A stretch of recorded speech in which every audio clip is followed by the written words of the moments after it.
Quero convidar que vocês abram suas Bíblias. Prefiro que abram, amém? Se quiser olhar no telão, olhe, mas é importante que você contextualize aquilo que está sendo lido, amém? Glória a Deus. Mateus 26, do versículo 26 a 30. A palavra do Senhor diz assim, Mateus 26, aleluia, vou esperar, aleluia, achou, glória. Amém, vamos lá. 26, de 26 a 30, diz assim: Enquanto comiam, tomou Jesus um pão e, abençoando-o, partiu e o deu aos seus discípulos, dizendo: Tomai, comei, isto é o meu corpo. A seguir, tomou um cálice e, tendo dado graças, o deu aos seus discípulos, dizendo: Bebei dele todos, porque isto é o meu sangue, o sangue da nova aliança, derramada em favor de muitos para a remissão de pecados. E digo-vos que, desta hora em diante, não beberei deste fruto da videira, até aquele dia em que hei de beber novo convosco no reino de meu Pai. E tendo cantado um hino, saíram para o Monte das Oliveiras. Feche seus olhos, quero orar com você. Pai, em nome de Jesus, queremos selar esse tempo na graça do Senhor. Espírito Santo, a oração que o teu servo faz é que o Senhor venha estar trazendo o entendimento à tua igreja, Deus. Queremos sair daqui com nossos corações queimando de paixão por Ti, Deus. Queremos sair daqui transformados, porque o que está sendo lido aqui é a verdadeira e inerrante palavra do Senhor sobre nossos corações. E queremos sair daqui transformados, em nome do Senhor Jesus. Amém. Glória a Deus. Quero dar como tema dessa mensagem na mesa.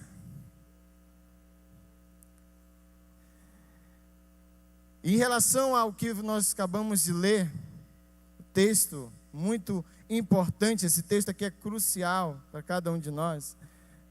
Sabe, na cultura judaica, queridos, a mesa, que é esse momento que nós estamos vendo aqui, lemos, não é apenas um móvel de enfeite, mas era como um altar, sabe, que ficava em torno da família, o altar ao Senhor.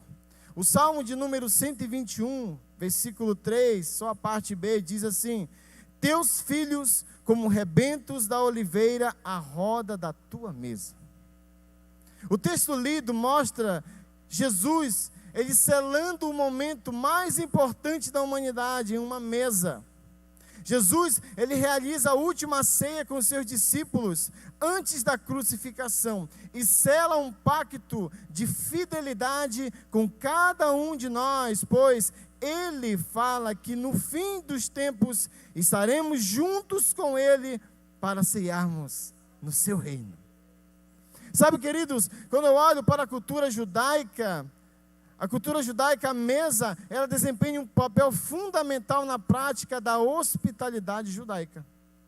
Estava um dia assistindo, um canal no YouTube, e a pessoa estava falando da história dela, quando ela foi para Israel, e aí ela chegou lá em Israel, houve um desencontro, a família que ia receber ela se desencontrou, erraram, acharam que era um aeroporto, se que desencontraram.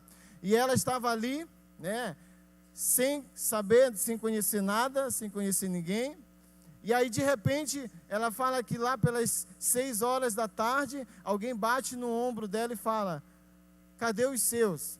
Ela falou: não tenho ninguém aqui, pois hoje você vai jantar conosco. Isso é a prática da hospitalidade judaica.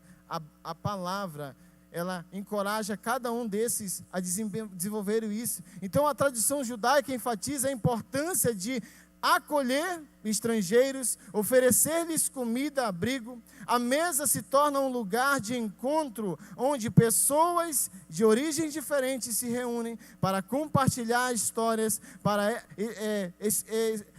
compartilhar experiências, falar de laços e fortalecer amizades.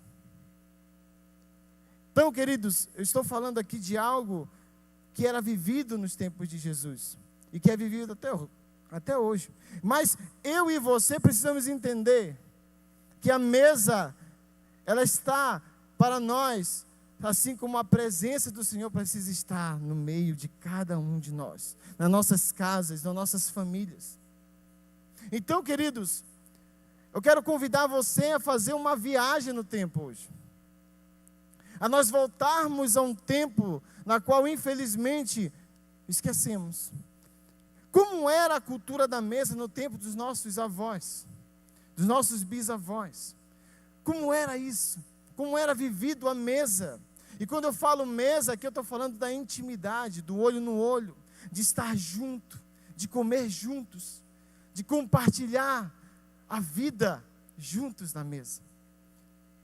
Então, como era, queridos? Antigamente, as famílias, elas construíam seus lares com um principal espaço, onde todos se reuniam para trabalhar, conversar, se alimentar e se conhecer. Um lugar onde histórias eram conhecidas, eram repassadas de pais para filhos, avós e netos. Um lugar onde projetos eram alinhados e o futuro da família era também alinhado naquele lugar.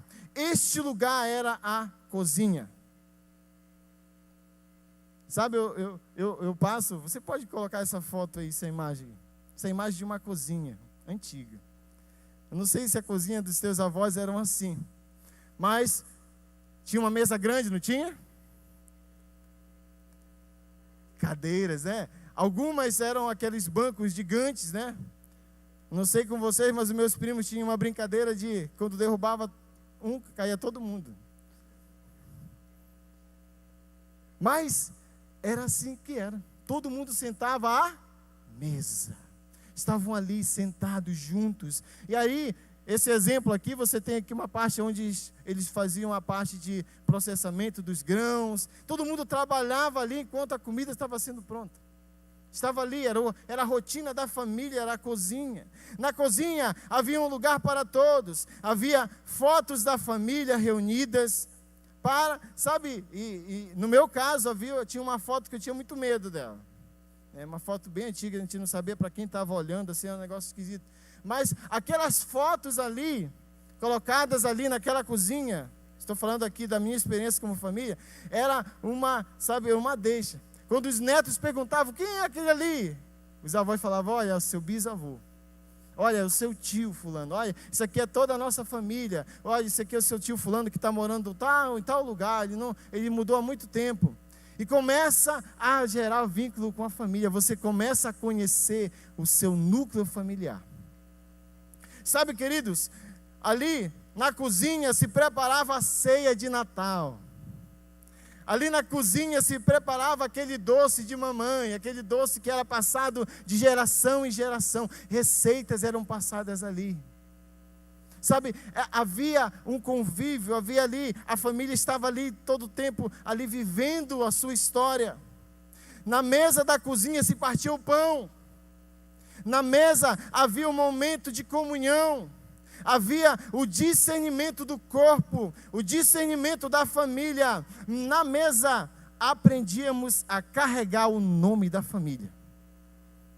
Era na mesa. Era na mesa que nós conhecíamos toda a nossa descendência. Era ali que nós conhecíamos a família. Era ali que os irmãos se conheciam. Era naquele momento ali. Eu lembro de um dia que meu pai trabalhava de vigilante, chegou cedo em casa e falou, hoje um amigo meu de infância veio almoçar conosco.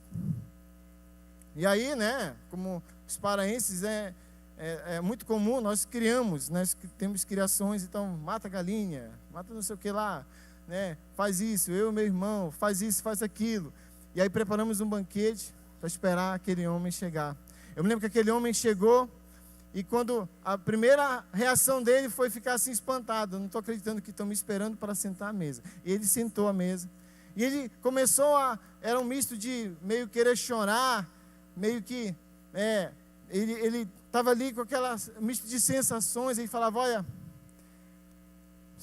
meu amigo Antônio, meu pai é Antônio, meu nome é Antônio também, faz muito tempo que eu não faço isso aqui. Faz muito tempo que eu não sei o que é sentar com uma família. Sabe, queridos, aquele homem, eu tinha 8 anos, mais ou menos de idade, a minha cabeça de criança pensou, será que esse homem não tem cadeira em casa? Mas não se tratava disso, se tratava de uma saudade de aquilo que ele viveu um dia. Se tratava de algo que ele perdeu por alguma circunstância da vida, não sei, eu nunca mais vi aquele homem. Mas aquilo foi quebrado da vida dele. Sabe, queridos, mas como tudo isso mudou? Como que nós começamos a perder essa intimidade? Como que nós começamos a perder, queridos? E aqui eu quero entrar num ponto muito importante, porque foi um processo. Para nós chegarmos aonde nós estamos hoje, a sociedade que nós vivemos, houve um processo de ruptura, houve um processo de transformação. E como que tudo isso começou? Com o passar dos anos, o início do período chamado as Duas Grandes Guerras. Foi um período terrível para a humanidade, milhares de vidas perdidas. Inicia-se um longo processo de transformação, onde o novo começa a ser substituído pelo velho, e o moderno passa a ser prioridade, e assim deixando as coisas simples para trás. Aqui, a cozinha ela perde o seu potencial e começa a ser substituído por um outro cômodo da casa chamada copa. Mas não necessariamente a copa da casa, mas aquilo que estava na copa da casa. Agora, a família começa a ter mais um membro, chamado rádio. Neste momento aqui, a família ela começa a ser calada. Porque os momentos na qual a família tinha de interação um com o outro, olho no olho, o pai dando conselho, agora a família dizia, vamos comer rápido, vai começar a radionovela, e nós não podemos perder. E a família comia rápido, e aqui poderia até ter um filho que dizia assim, mas pai, eu preciso falar alguma coisa que está acontecendo na minha escola. Aí eu estava tão empolgado com aquilo, vai começar a radionovela, vai começar, e aí o filho dizia bem assim, não, deixa para lá, em outro momento eu conto. Aqui começa uma doença chamada depressão. Porque o homem começa a se calar. Porque agora o pai se reunia com os filhos e dizia, silêncio menino, agora é hora de ficar calado. O rádio está falando. E a família é calada. Começa aqui uma ruptura na família tradicional. Aqui o diálogo, ele é quebrado. Ele começa a ser quebrado no meio da família. A comunicação entre esposo e esposa, pais e filhos, foi quebrada.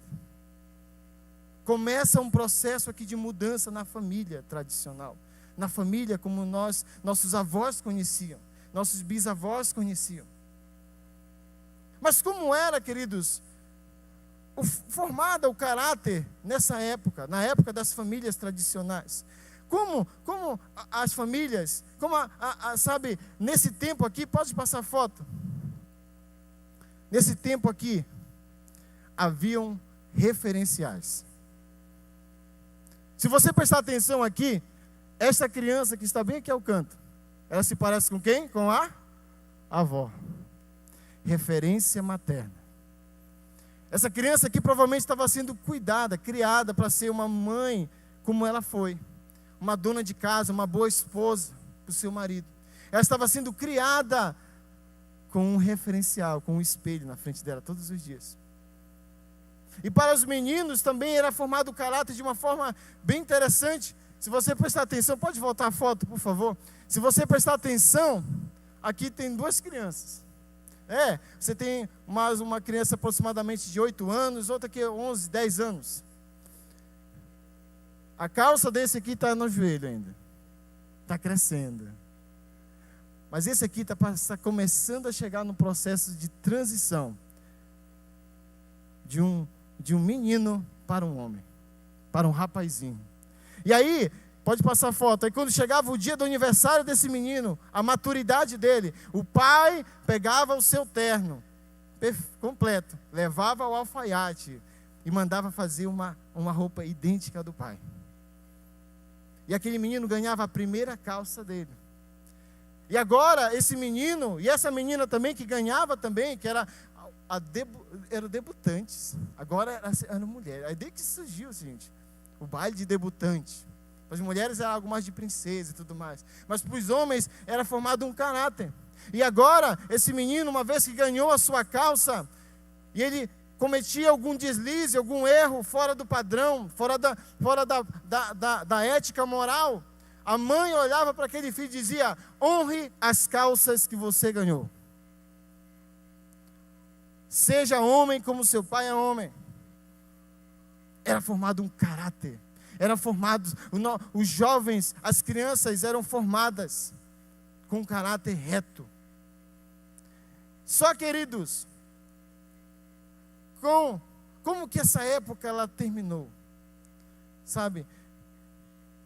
Começou um processo de ruptura, como eu falei.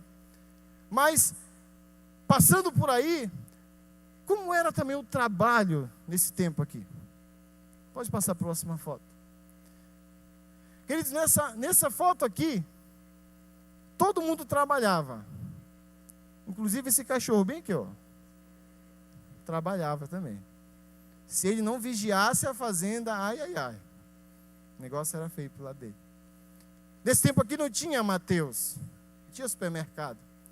Havia produção em massa, só que era produção têxtil, produção de roupas, e a produção também de maquinários, começando ali o processo da Revolução Industrial. Mas aqui, a prática, né, a produção em massa era para outros fins. Então, a produção de uma família, a comida, eram feitas por eles. Cada filho tinha uma responsabilidade, e era na mesa que o pai determinava tudo. Olha, fulano, você vai ficar com a parte das hortaliças. Fulano, olha, como é que está a plantação de arroz? Fulano, como é que está? Por isso as famílias eram numerosas, porque havia uma distribuição ali no trabalho familiar, a renda familiar.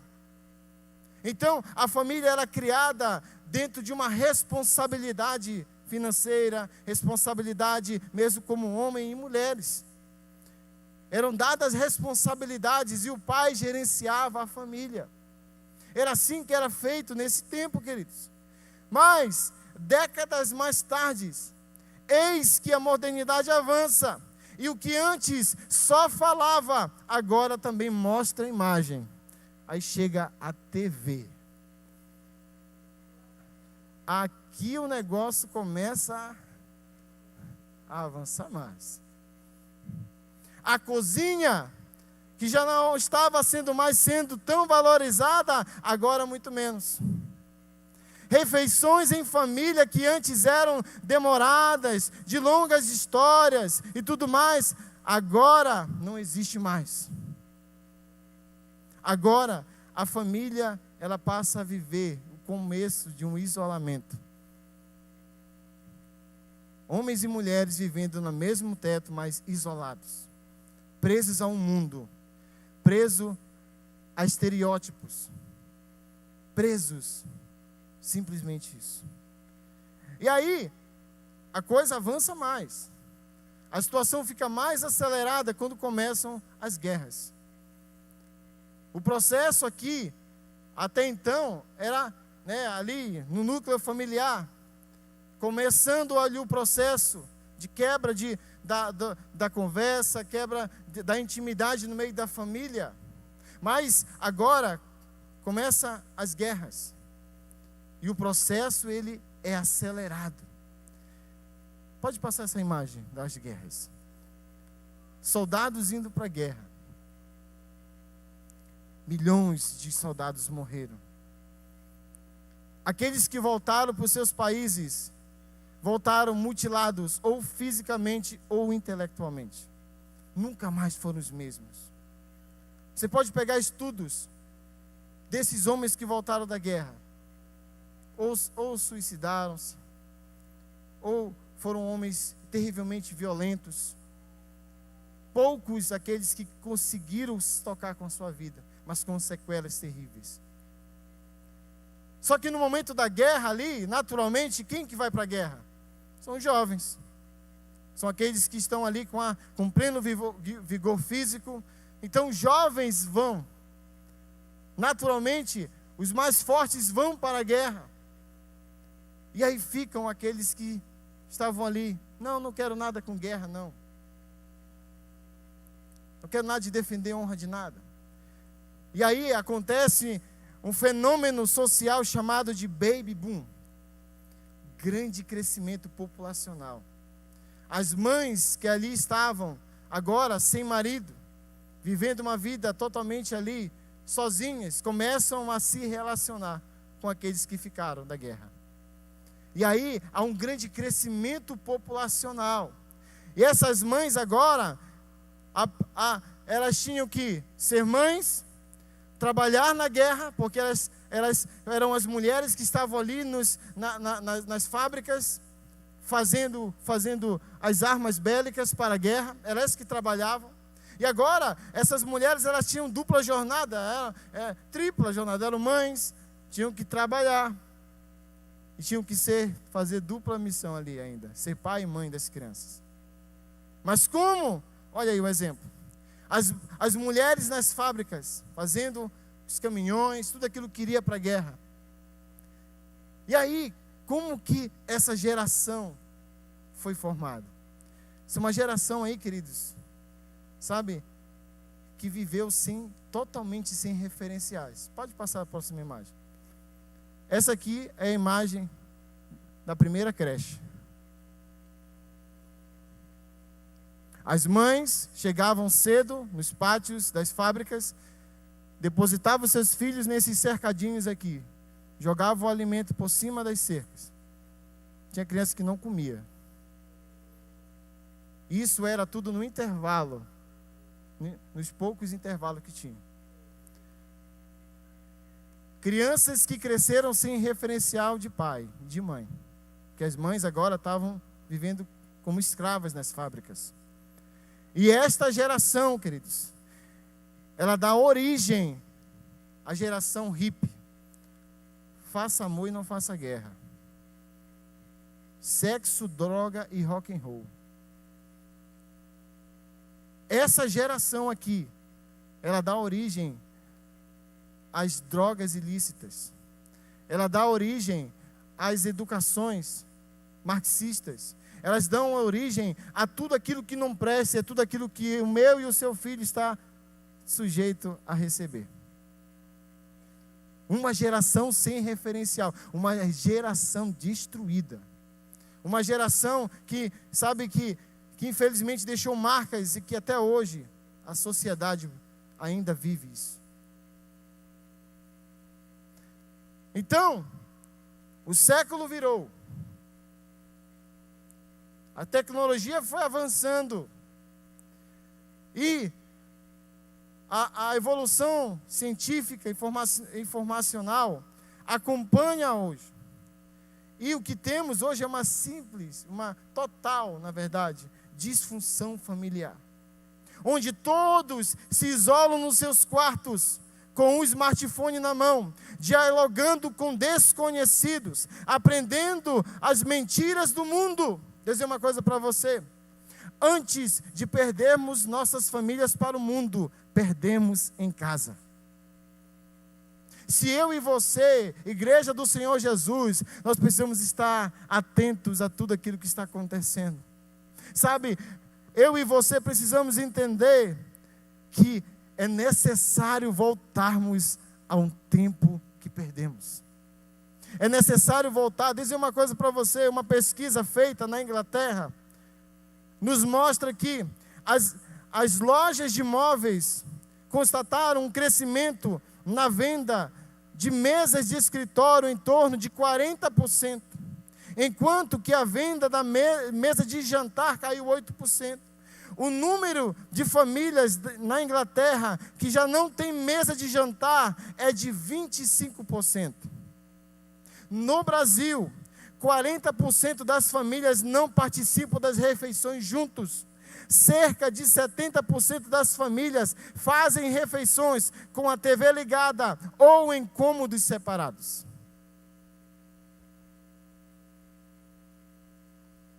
Isso é muito sério. Sabe por quê? Qual é o objetivo do diabo em esvaziar a mesa e diminuir o seu significado, queridos? Porque depois nós vamos descobrir que tudo começou lá ainda no deserto. A cultura da mesa começa no deserto ainda, começa lá na construção do tabernáculo. Deus dá a dica para as famílias do mundo todo: senta-se à mesa, fala de mim na mesa. Sabe qual o objetivo de Satanás? Porque a mesa é um lugar de muita importância na construção, na cultura nutridora de uma família. É onde a família se reúne, se reúne, que Deus se revela para todos, queridos. Nenhum outro lugar é tão oportuno para revelar o caráter de Jesus na sua família do que a mesa. É ali que nós revelamos, é ali na mesa que o caráter de Jesus é repassado de pai para filho. É na mesa que nós repassamos um legado, é na mesa que estamos ali, olhando para nossas famílias e construindo um futuro e uma esperança, junto com eles. Junto com eles. Mas por que isso aconteceu, queridos? Na verdade, não tem mais quem conte histórias. Não tem mais quem passe receita de bolo. Não tem mais aquelas conversas de cozinha ali, juntos. Mãe e filha, pai e filho, juntos. Acabou. Isso foi quebrado. Sabe por quê, queridos? Pode passar a próxima imagem. Nós perdemos os nossos referenciais. Nós começamos a jogar nossos velhos nos asilos. Nós começamos a colocar eles como pessoas inúteis. Sabe de uma coisa? Eu não contei isso pela manhã, mas eu vou contar agora. Quando eu descobri que eu só tinha uma avó, e aí um dia à tarde, eu já estava ali com meus 13, 14 anos, rodando por ali, eu descobri a minha avó só, na casa, naquela varanda. E um dia eu comecei a conversar com a minha avó. Gente, e aí a tarde passou e foi tão bom. A outra tarde eu estava lá com ela, só que eu já levei uma garrafa de café, já levei uns pães, e eu sentava. E a minha avó tecia muito bem crochê. De repente eu já estava junto com ela, né? Sabe, fazendo com que a linha chegasse mais fácil até ela. Eu aproveitei o máximo. Sabe, minha avó passou histórias, me contou histórias da minha família, que provavelmente meus primos acho que não conhecem. Mas, queridos, isso partiu, sabe, de uma importância, sabe, nós sendo alimentados pela nossa história, sabendo quem somos. Estamos na década que se encerra a geração que viveu tudo isso. Os nascidos na década de 50 e 60, essas pessoas estão sendo recolhidas por Jesus, por Deus. E que, sabe, a geração presente está deixando para a próxima geração. E com isso temos uma geração que não sabe o que quer, e que muito menos se reconhece no meio da sociedade. Esses dias eu estava vendo um vídeo de um rapaz que decidiu virar um personagem de um jogo que ele estava, e virou tipo um ET, uma coisa horrível. Os olhos negros, cabeça cheia de não sei o quê. Ele dizia que ele se via como um alien, e ele não se encaixava em canto nenhum, então ele decidiu criar uma imagem para ele mesmo, sem referencial. Então, eu quero falar aqui com vocês um exemplo disso, de uma geração que nasceu e não conhecia Jesus, e não conhecia Deus. Juízes 2, 10, verso, você pode acompanhar aí, capítulo 2, verso 10 a 12, diz assim: foi também congregado aos seus pais toda aquela geração. E outra geração após ela se levantou, que não conhecia o Senhor, nem tampouco as obras que fizera a Israel. Então fizeram os filhos de Israel o que era mal perante o Senhor, pois serviam aos Baalins. Deixaram o Senhor, o Deus de seus pais, que os tirara da terra do Egito, e foram-se após outros deuses, entre os deuses das gentes que havia ao redor deles, e os adoraram, e provocaram o Senhor a ira. Imagina só, uma geração que não conhecia Deus, que não conhecia a sua história. Gente, está falando aqui, ainda estão no deserto aqui.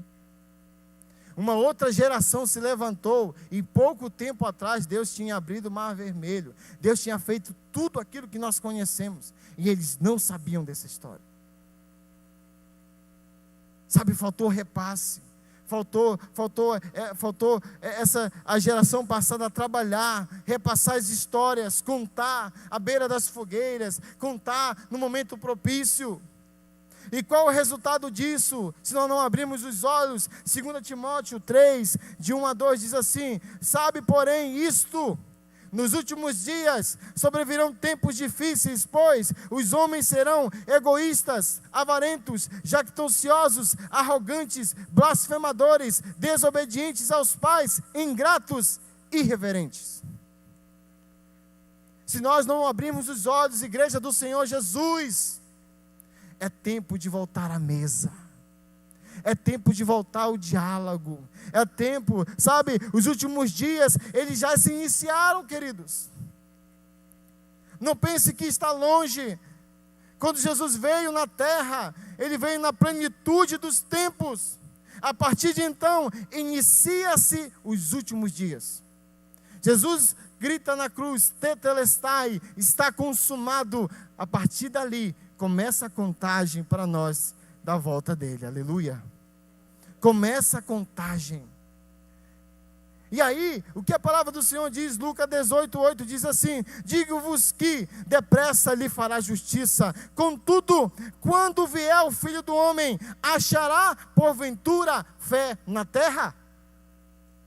É muito sério. O sinal da primeira vinda de Jesus foi o derramado do Espírito Santo, mas o sinal da segunda vinda é o esfriamento.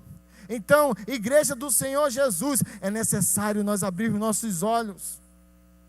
É necessário nós abrirmos nossos olhos para algo tão importante. Sabe, essa manhã eu estava assistindo um vídeo, e a primeira pergunta daquele pregador foi assim: você quer primeiro entrar na terra prometida ou meditar na palavra do Senhor?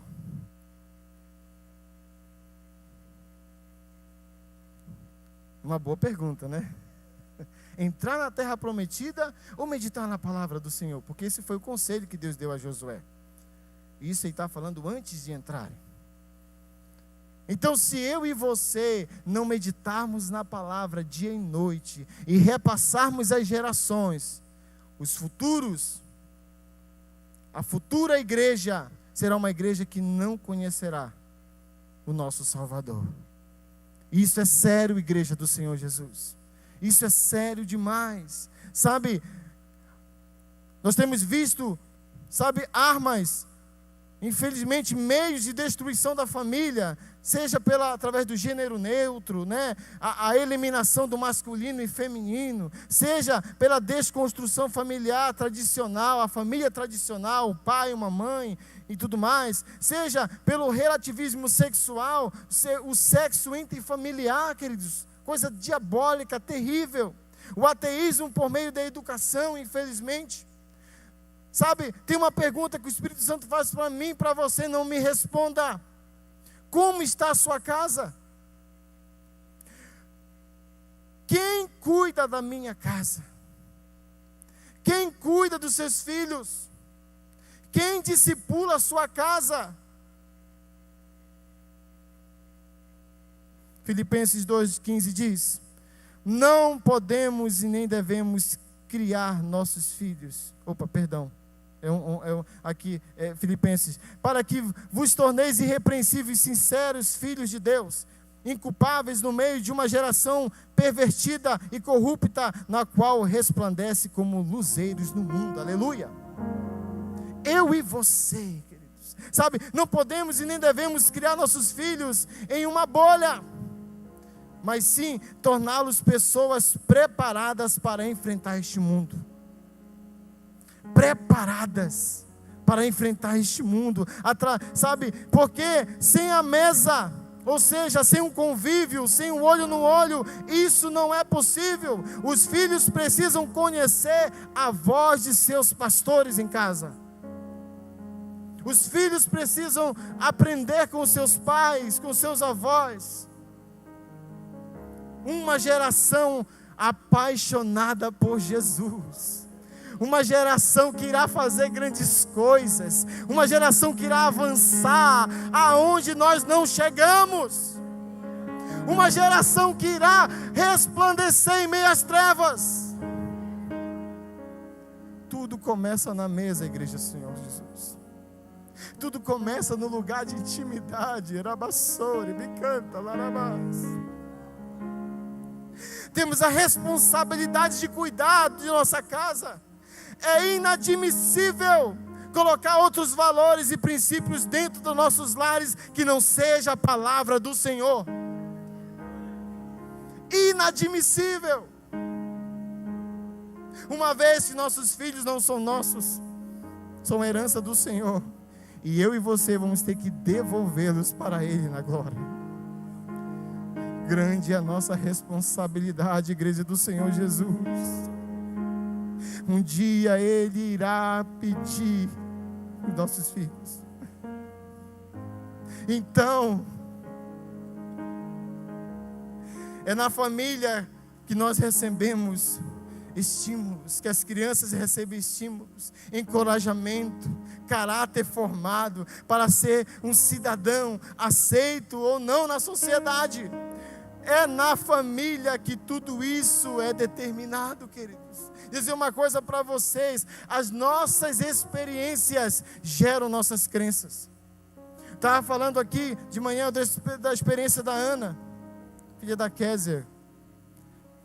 Ela estava orando fervorosamente: Senhor, abençoa, Senhor. Nós oramos pela nossa energia solar. Nós oramos, declaramos que já é uma realidade. No outro dia de manhã, a Ana chega aqui na igreja e ela se depara com as placas solares. Ela dizia: glória a Deus, Deus já fez um milagre. Glória a Deus. Sabe por quê?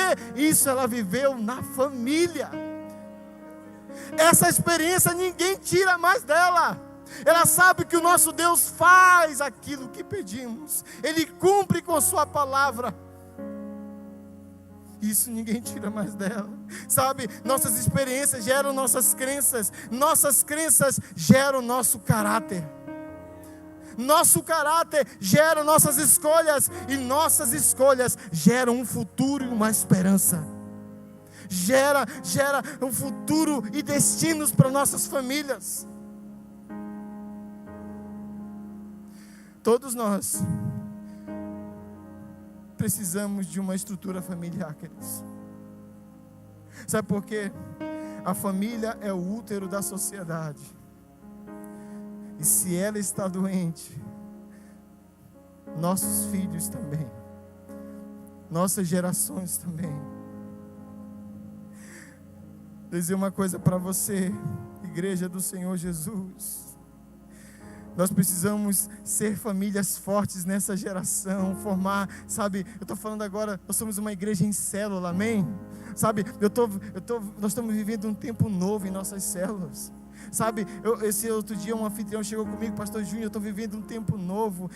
Agora eu sei o que é viver no meio da família cristã. Agora nossa célula está tão junta um com o outro. Sabe que nós sabemos todas as coisas. Olha, nós oramos, nós intercedemos e o milagre está acontecendo. Sabe, isso é mesa, isso é estar ali juntos, sabe, convivendo. A palavra do Senhor diz que eles tinham tudo em comum. eles sabiam de tudo, eles se conheciam no olhar. É necessário voltar ao tempo, aleluia. Tem uma palavra muito forte aqui, mas é necessário liberar. Os adultos que abandonam seus filhos nas creches são os mesmos filhos que serão abandonados nos asilos. Outro dia, conversando com uma professora, ela disse: Pastor Júnior, várias vezes eu despeço alguns dos meus alunos sexta-feira e eu os recebo na segunda-feira com a mesma roupa de baixo e com a mesma farda. Os pais estão só jogando seus filhos nos colégios, pagos, muito bem pagos. Cuida aí do meu filho, cria ele aí, por favor. Não tenho tempo para criar meu filho. Sabe, queridos, isso é muito sério. Isso mostra uma sociedade que irá crescer doente, carente.